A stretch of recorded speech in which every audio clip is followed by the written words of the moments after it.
Madame, Monsieur, bonsoir. Bienvenue dans ce bref tour de l'actualité. Un immeuble R+4 en construction dans la commune de Cocody s'est affaissé. Cocody, précisément à Angré 8e tranche. Selon les premières informations qui nous parviennent, le groupement des sapeurs-pompiers militaires a réalisé un périmètre de sécurité sous le regard de la police et d'une équipe du ministère de la Construction.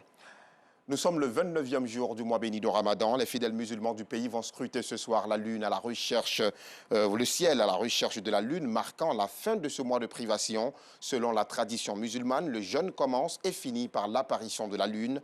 En Côte d'Ivoire, l'annonce du Conseil supérieur des imams, des mosquées et des affaires islamiques en Côte d'Ivoire devrait intervenir peu avant 20 h. Rendez-vous donc dans la grande édition à 19h30. Après le Ramadan, une nouvelle mission s'impose aux croyants musulmans, celle de préserver les acquis du mois de Ramadan, observer souvent le jeûne, ne pas faire de médisance, baisser le regard, continuer les prières nocturnes, perpétuer les actes de générosité et bien d'autres attitudes adoptées au cours de cette période de jeûne. Comment les fidèles musulmans peuvent-ils y arriver? Les explications de l'imam Moussa Dramé de la mosquée Fatima Zahra de Grand Bassam ce soir.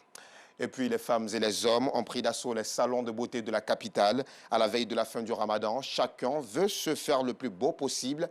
Les enfants aussi s'y mêlent. Une période de grande récolte pour les gérants de ces salons de coiffure.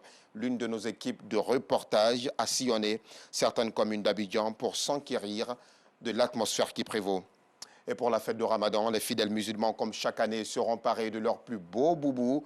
Cependant, certaines boutiques de vente de basin enregistrent une très faible affluence ces derniers jours de Ramadan.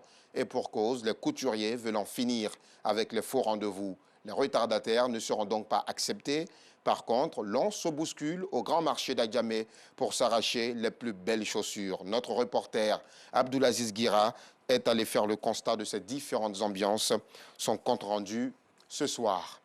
Dans votre rubrique Escale 225, nous poserons ce soir notre valise au cœur de la ville de Mans, à l'ouest de la Côte d'Ivoire.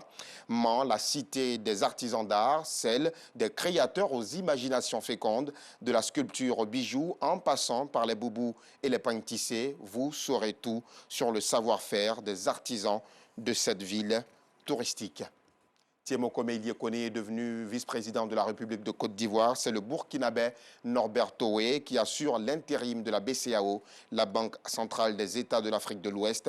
Norbert Toé était le vice-gouverneur de la BCEAO depuis le vendredi 21 septembre 2018. Le flux d'immigration sans précédent à la frontière entre les États-Unis et le Mexique inquiète Joe Biden. Le locataire de la Maison-Blanche s'est entretenu à ce sujet avec son homologue mexicain López Obrador. Les deux dirigeants ont évoqué par visioconférence la question des migrations irrégulières et régulières, ainsi que celle du travail continu de coordination économique et sur les mesures à prendre pour réduire l'immigration le long de la frontière. Des thématiques qui intéressent le président américain qui est à quelques pas des élections de mi-mandat. C'est la fin de ce flash d'information. Rendez-vous à 19h30.